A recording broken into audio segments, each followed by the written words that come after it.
The sky turned dark at noon. People looked up to see strange shapes blocking the sun. The ships were huge, miles long with surfaces that seemed to swallow light. News channels across the world showed the same images. Military jets scrambled but couldn't get close. Their engines died when they approached the alien vessels. Jack Miller watched from his small workshop outside Seattle. He was 52, with gray hair and rough hands from years of building things. Once, he had designed ships for the Navy, until they fired him for ideas they called too risky.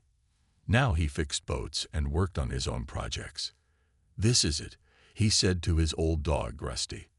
"The day everything changes." The aliens called themselves the Caldari.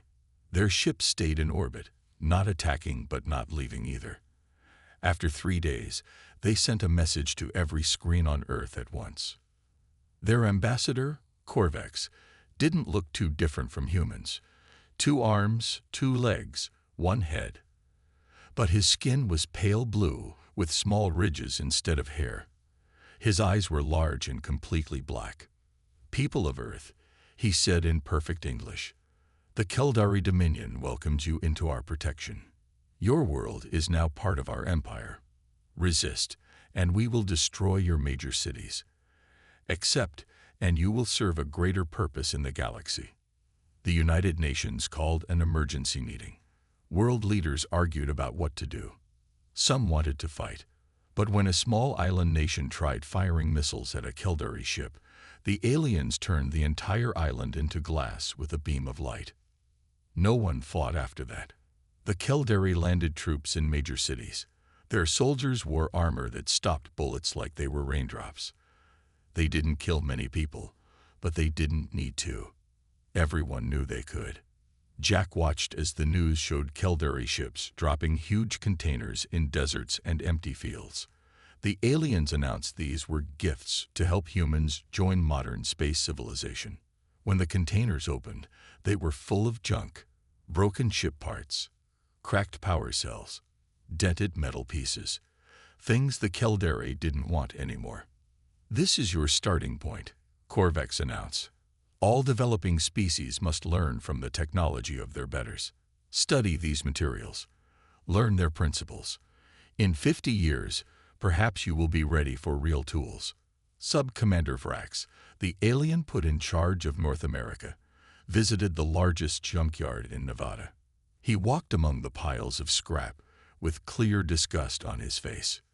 "Your species is particularly primitive," he told the human workers. "These are our leftovers, things not even worth recycling. But perhaps you can make something useful from them." He laughed, a strange clicking sound. "I doubt it, though." Meanwhile, in Washington, D.C., Nancy Reeves was being sworn in as the first director of Human Caldari Relations. She was 60, with short white hair and sharp eyes that missed nothing. Before the aliens came, she had run a major defense contractor. "I will serve as liaison between our species," she said for the cameras, smiling tightly. But later that night, in a secure basement room that the Caldari didn't know about, Nancy met with military leaders who hadn't surrendered. "The aliens think they're giving us junk," she said, "but they don't understand humans. We've always been good at making something from nothing." She showed them pictures of the alien scrap. "They've handed us pieces of their own technology. Yes, it's broken. Yes, it's outdated by their standards. But it's still far beyond what we have now."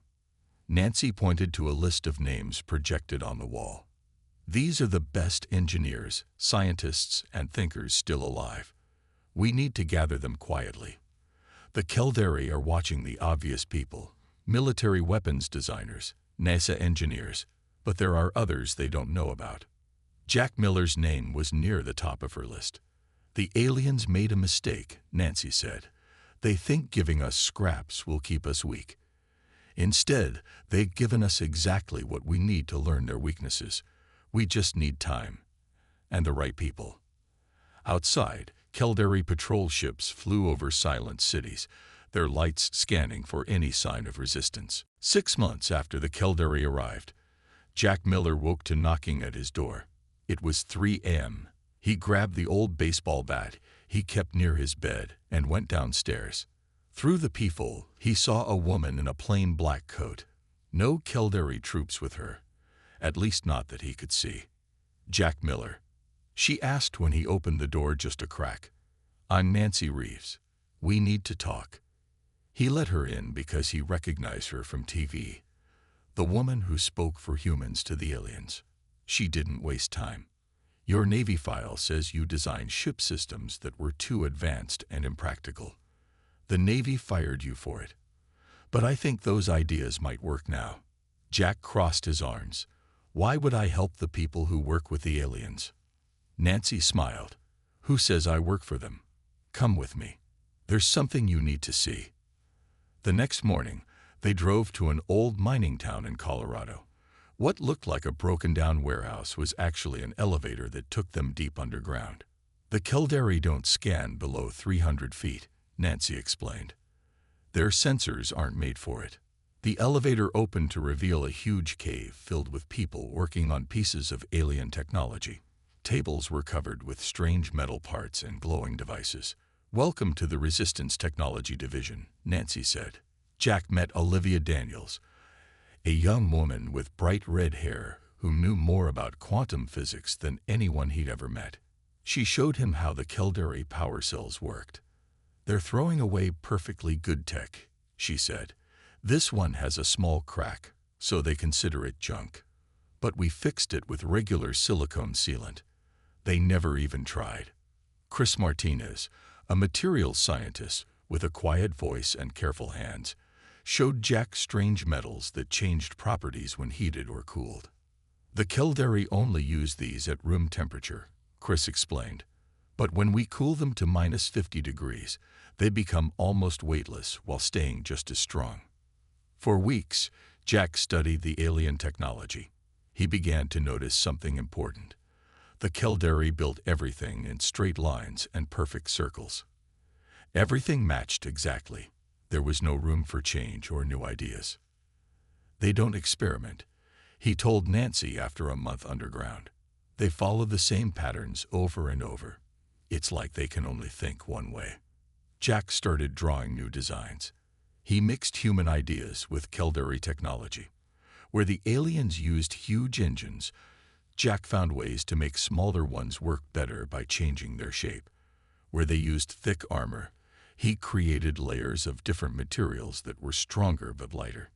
In nature, the strongest things aren't the biggest, he explained to the team. Look at spider silk or plant stems. They're strong because of how they're designed, not how much material they use. Meanwhile, above ground, Sub-Commander Vrax watched humans sorting through the scrapyards. They seemed to be taking the broken power cells and damaged engine parts. Primitive creatures, he told his assistant. They're probably using the metal to make crude weapons or tools. He reported to Caldari High Command. The humans are no threat. They are salvaging basic materials as expected of a low-level species. Some appear to be studying the technology, but their understanding is minimal.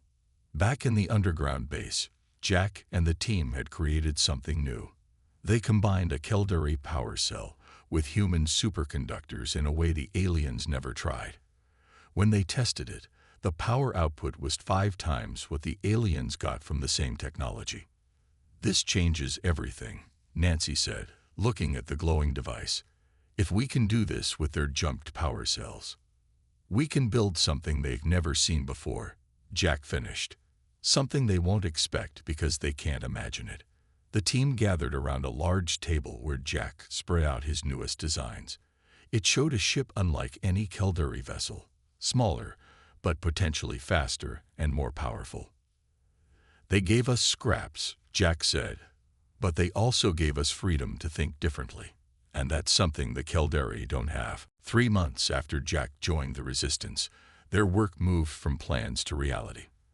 The team had a name now, Project Phoenix.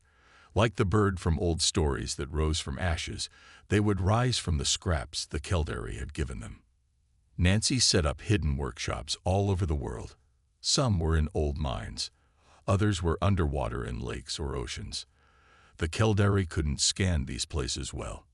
We need to spread out, she told the team leaders on a secure call. If they find one place, we can't lose everything. In Canada, workers built engine parts in an abandoned gold mine. In Brazil, a team made special armor in caves behind a waterfall. In Japan, computer experts worked on control systems in a base under the sea. All the pieces would come together in the main base under Lake Superior, the deepest and coldest of the Great Lakes. Jack traveled between sites, checking work and solving problems. The ship they were building was different from any human or Caldari design. It was smaller than the alien warships but packed with new ideas. Don't copy their thinking, Jack told each team. They build big because they never have to hide. They build straight lines because they don't care about saving space. We need to be smarter. Susan Wright joined the project in its 4th month. She was 35 and had been a Navy pilot before the aliens came. She could fly anything, and now she studied the Caldari ships whenever they flew over. They always turned the same way, she told Jack as they watched a patrol ship from a hidden camera. They follow the same paths every time. It's like they don't know how to be unpredictable. Susan helped design the bridge and control systems for their ship. She wanted it to respond faster than any human craft ever had. If we're smaller, we need to be quicker, she said. The Caldari move like elephants. We'll move like wolves. Greg Howard was a quiet man who rarely left his computer. Before the invasion, he had stopped hackers from attacking big companies. Now he created something special. A computer system that could think more like a human than a machine. The Caldari computers are very powerful, he explained to Jack. But they only think in one direction. Our system will look for new paths, new solutions during battle. The ship's outer shell was Jack's favorite part. The Caldari had thrown away metals they said were unstable. But Jack found that when these metals were layered in patterns like seashells or beehives, they became incredibly strong. Look at this, he showed Nancy, tapping a small piece of the new armor. It's 5 times stronger than Caldari armor, but weighs half as much. By the 6th month, the main parts of the ship were coming together under Lake Superior. Workers moved the pieces at night, using old fishing boats as cover. The huge underwater doors opened only when no satellites were overhead. The ship took shape, sleek and beautiful, nothing like the blocky Caldari vessels. Inside, the systems fit together in ways that made each part work better because of the others. It's like a body, Olivia said as they installed the power systems. Everything works together instead of separately. Jack stood on the half-finished bridge with Nancy one night, looking at their creation. Do you think it has a chance? She asked quietly. Against their fleet, one ship against hundreds. Jack smiled. They'll never expect what this can do, and they certainly won't expect a ship that doesn't think like theirs. They decided on a name for their creation. Not Phoenix. That was the project name. This ship would be called the Defiance. It would be ready in 3 more months, and then humanity would have its first real hope. But someone was watching. Paul Johnson, who worked in the supply team, slipped away that night and made a call on a special device. He told the Caldari about unusual power readings under Lake Superior. Something is happening there, he whispered. Something you should know about. The Caldari inspection team arrived without warning. 3 alien ships landed near the small town that sat above the Lake Superior base. Workers at the surface rushed to look normal, pretending to just sort scrap metal. Sub-Commander Vrack stepped from his ship, his tall blue form wrapped in a silver uniform. 4 guards followed him, carrying weapons that could cut through steel. We detect unusual energy readings in this area, Vrack said to the human supervisor. Explain. The supervisor, Bill Carter, tried to stay calm. We're testing some of the power cells, sir. Just basic experiments. Vrack stared at him with black eyes. The readings are too strong for basic tests. Show me everything. Deep below the lake, alarms sounded. Nancy called an emergency meeting with all team leaders. They're here because of a tip, she said. Someone told them about us. Jack looked at the security feeds showing wracks searching the surface buildings. How much time do we have? Not enough, Nancy said. We need to move the ship. Susan shook her head. It's not ready. The navigation system isn't finished. The weapons are only at half power. We don't have a choice, Jack said. If they find it here, everything is lost. They had prepared for this day. Every worker knew what to do if they were discovered. Some would stay behind to slow down the Caldari. Others would go with the ship. The rest would scatter to other bases around the world. Nancy made the hard decision. Launch in 30 minutes. Get only essential crew on board. Jack, Susan, Olivia, Greg, and 16 others prepared to board the Defiance. They grabbed what tools and supplies they could carry. On the surface, Bill tried to keep wracks in the main sorting facility, away from the hidden elevator. But the alien commander became suspicious when he saw workers hurrying around. What is happening? Vrax demanded. Where are those people going? Before Bill could answer, Paul Johnson stepped forward. He had been hiding, watching everything. He bowed to Vrax. Commander, I can show you what they're hiding. There's an underwater base below us. They're building something there. Vrax's eyes widened. A weapon? A ship, Paul said. Built from your technology.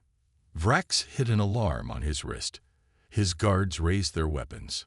Take me there now, he ordered. Below, the launch countdown was at 15 minutes when the alarms changed tone. The security team reported that Vrax, his guards, and Paul were heading for the main elevator. They know, Nancy said. Launch now. The Defiance wasn't ready for a proper launch. The main doors hadn't been fully opened. The ship's systems weren't all online. But they had no choice. Jack took his place at the engineering station. Susan sat at the pilot's controls. Gray hurried to bring the computer systems online. Cutting through the doors will damage the outer hull, Jack warned. Better damaged than captured, Nancy replied. She wasn't coming with them. She would stay behind to lead the resistance on Earth. As Vrax and his team reached the underwater base level, they felt the whole place shake. Water began pouring in from the lake above. What is happening? Vrax shouted. The Defiance's engines fired for the first time. The ship pushed against the partly open doors, bending them outward. Lake water rushed in behind it, flooding the base. Susan fought with the controls. We're not fully balanced. Port thrusters at 30%. Keep going. Jack yelled over the noise of metal tearing and systems warning. The ship broke free of the doors and shot upward through the dark water. Behind them, the base filled completely, washing away any humans or Caldari still inside. The Defiance broke the surface of Lake Superior in a massive splash. Its dark hull gleamed in the moonlight as it tilted upward, aiming for the stars. Caldari patrol ships turned to investigate the unexpected launch. They were slow to react, not expecting any threat from primitive humans. They're scrambling now, Greg reported, watching the alien ships on their sensors. They're calling for backup. Can we reach orbit? Jack asked Susan. Her hands moved quickly over the controls. Maybe. Half our systems are still coming online, but they definitely won't expect us to try. The Defiance climbed higher, pushing toward space with its crew working frantically to finish systems that should have taken weeks more to complete. The Defiance shook as it climbed higher into the sky. Warning lights flashed on almost every control panel. The crew worked quickly, fixing problems as they appeared. Hull breach in Section 4. Olivia called out. Jack grabbed a repair kit and ran to the damaged area. The ship had been launched too early. Many systems weren't ready, but there was no going back now. Susan kept her eyes on the flight controls. She had never flown anything like this before, but her hands seemed to know what to do. The ship responded to her touch, becoming more stable as they rose. 3 Caldari patrol ships coming up behind us, Greg said from the sensor station. They're gaining fast. The Defiance passed through the clouds, then the upper atmosphere. The blue sky darkened to black. Stars appeared all around them. They had reached space. Main engines are at full power, Jack reported as he returned from the repairs. The special drive system is still warming up. Susan looked at the approaching Caldari ships on her screen. They were larger than the Defiance, with heavy weapons pointed forward. They're preparing to fire, Greg warned. Their weapons are charging. Can we fight back? Jack asked. Olivia moved to the weapons station. The Excalibur system is online, but we haven't tested it yet. The Excalibur weapons system was one of Jack's best ideas. It used the Caldari's own energy distribution networks, but changed how the power flowed. The aliens always sent energy in straight lines. Jack's design sent it in waves and spirals that could bypass shields. We need somewhere to hide while we finish our systems, Susan said. The asteroid belt is our best chance. She turned the ship toward the belt of rocks that floated between Mars and Jupiter. The Caldari ships fired their first shots. Energy beams flashed past the Defiance, barely missing. They're trying to disable us, not destroy us, Greg said. They want to capture the ship. Susan pushed the engines harder. The ship moved faster than any human vessel had ever gone before. But the Caldari ships were still following. We need to show them what this ship can do, Jack said. Olivia, target the lead ship's engines with Excalibur. Olivia aimed carefully. The weapon hummed as it charged, ready to fire. Wait until they're closer, Jack said. They don't know what we can do. Let's keep it that way as long as possible. The Caldari ships grew larger on the screens. They were close enough now that the crew could see details of their hulls. Now, Jack ordered. Olivia fired. A beam of energy unlike anything humans had created before shot from the Defiance. It didn't travel in a straight line like Caldari weapons.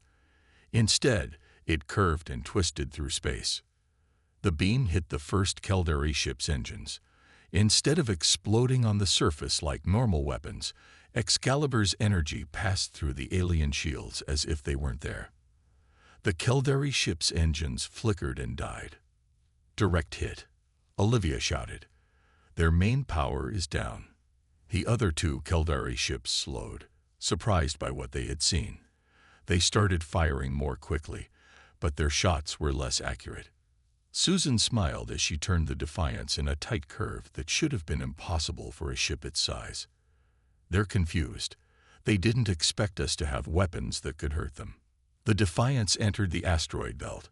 Susan guided it between the floating rocks with perfect control. The ship moved like it was part of her, responding to the smallest touch. The Caldari ships tried to follow, but they were too big and too slow. One crashed into a large asteroid, breaking its front section.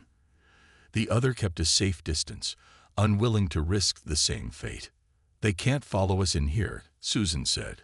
Not with their bulky ships. Jack looked around at the tired but proud crew. We did it. We escaped Earth and proved our ship works. Greg checked the sensors again.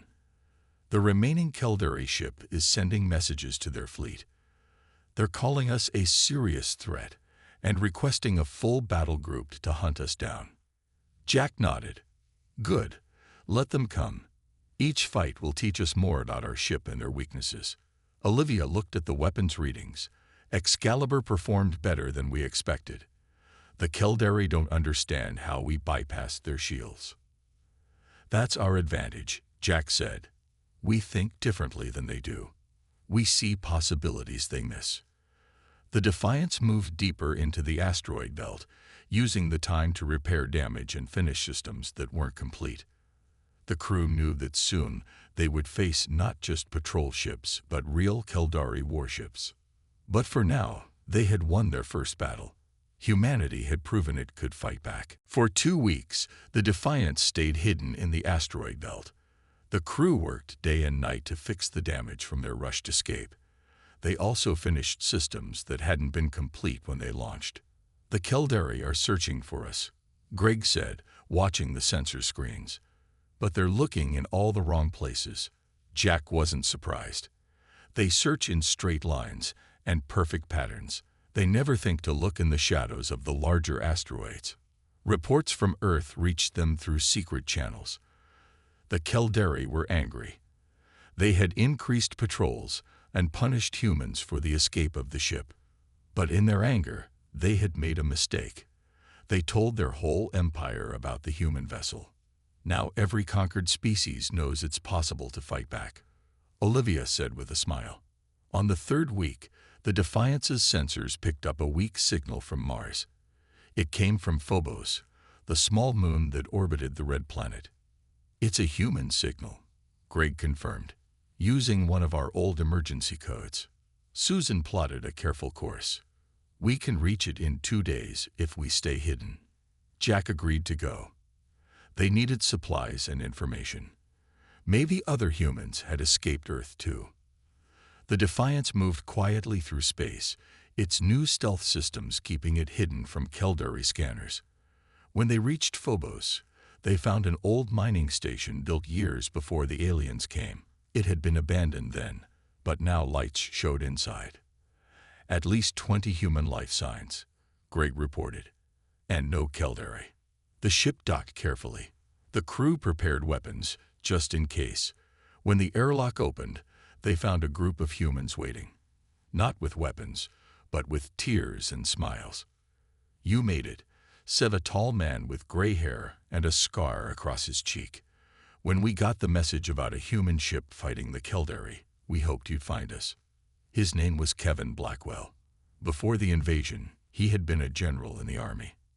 Now he led a group of soldiers and scientists who had escaped Earth on small ships when the aliens first came. We've been watching them, Kevin explained as he showed Jack and Susan around the base, learning their patterns.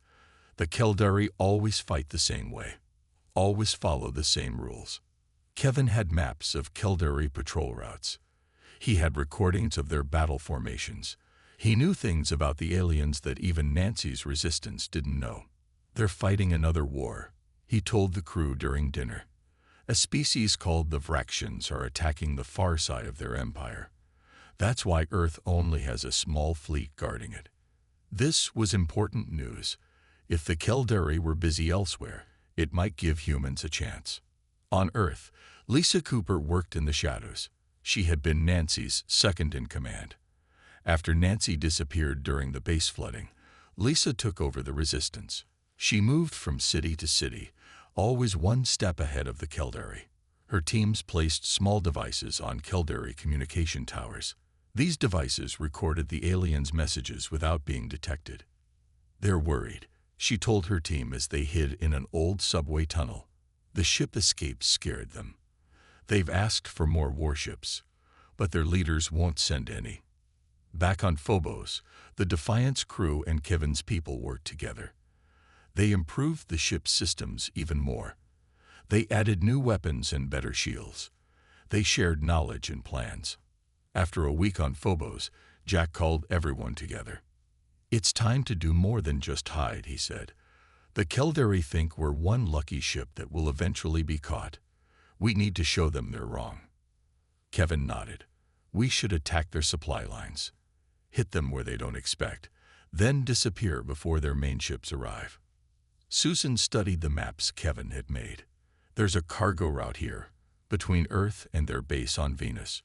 The ships carry raw materials from our mines. They'll only have light protection. Perfect for our first real mission, Jack said. Greg added, each time we fight, the ship's computer learns more about how they respond. It gets smarter while they stay the same. The plan was set. The Defiance would attack a Caldari supply convoy. They would free the human workers on board and steal more alien technology to study. As they prepared to leave Phobos, a message arrived from Earth. Lisa had news. The Caldari were bringing something new to Earth, a special scanning system that might be able to find the resistance bases. We need to act fast, Jack told the crew, before they strengthen their hold on Earth even more. The Defiance launched from Phobos, heading toward its first chosen target. The real war was about to begin. Over the next 3 months, the Defiance struck Caldari ships across the solar system. They hit supply lines, freed human workers, and vanished before the alien warships could arrive. Each victory spread the word. Humans were fighting back. The Keldari leaders grew angry. High Commander Corvex, once just an ambassador, but now in charge of Earth, demanded more ships to hunt down the Defiance. "It's just one human vessel," he told the Dominion Council during a meeting. "But it causes too much trouble. The other species we rule are watching." The Council was not pleased. "We cannot spare more ships from the Vraxian front," they told him. "Deal with this problem yourself." On Earth, Lisa's resistance grew stronger. People who once accepted Keldari rule now helped sabotage alien operations. Workers accidentally broke equipment. Miners misplaced valuable materials. The humans moved slowly, forcing the aliens to do more work themselves. The Defiance returned to Phobos after each mission. The base there had become a home for humans escaping Earth. Engineers studied the technology the ship captured. They built new weapons and tools from what they learned. Jack stood on the bridge of the Defiance, looking at the latest scan of Earth. The Keldari had built a massive command station in orbit around the planet. From there, they controlled all operations on the ground. "That's their weak point," he told Susan and the others. "If we can take out that station, we hit them where it hurts most." Kevin shook his head. "It's too heavily defended. They have 20 warships guarding it at all times." "We don't need to destroy it," Jack explained. "We just need to disable it and show everyone that it can be done." They spent weeks planning the attack. It would be the most dangerous mission yet. The Defiance would need every advantage it had. Greg worked on a special program for the ship's computer. "It will predict what the Keldari will do before they do it," he explained, "because they always follow the same patterns." Olivia improved the Excalibur weapons. "Now we can target their communication systems without harming the station structure," she said. "We can cut them off from their fleet." Susan practiced new flight maneuvers that no Keldari pilot would expect. "They'll never see us coming," she promised. The day of the attack came. The Defiance approached Earth using its stealth system. This system combined ideas from Earth's octopus camouflage with Keldari sensor technology. It made the ship nearly invisible. "They have no idea we're here," Greg whispered, watching the sensors. The massive Keldari command station hung above Earth like a metal moon. Warships moved around it in perfect patterns. They never changed their routes, never varied their timing. "Ready?" Jack asked the crew. Everyone nodded. This was what they had built the ship for. This was humanity's chance to show the galaxy they would not be ruled. Susan guided the Defiance between two Keldari patrol routes. The ship moved silently toward the station. When they were close enough, Gray activated the new targeting system. "Firing Excalibur," Olivia announced. The weapon sent energy beams that twisted and curved through space. They hit the station's communication arrays with perfect accuracy. Lights across the station flickered and died. "We've cut them off from their fleet," Greg confirmed. "Now for Phase 2. The Defiance moved closer to the station. Suddenly, it dropped its stealth field. All Keldari ships could now see it. "Broadcasting on all frequencies," Jack said. The ship sent a message to every screen on the station, every ship in the Keldari fleet, and every home on Earth. It showed videos of Keldari cruelty. It showed humans being worked to death in mines. It showed alien commanders laughing at human suffering. Then it showed something else. Other species ruled by the Dominion rising up across the galaxy. The Vraxians weren't just fighting the Keldari. They were liberating worlds. The Dominion was losing its empire. The Keldari ships rushed to attack the Defiance. But the human vessel was ready. It moved in ways the aliens couldn't predict, striking key systems and disappearing before they could respond. "The station is completely disabled," Greg reported. "Their defense grid is down." Jack opened a direct channel to Corvex. "You gave us scraps," he said.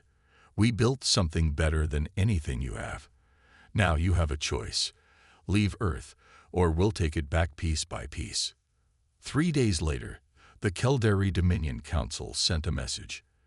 They would withdraw from Earth. Humans would be recognized as an independent species. The Keldari would seek to trade, not rule. Jack stood with his crew as they watched the alien ships leave Earth orbit. The Defiance had done what seemed impossible.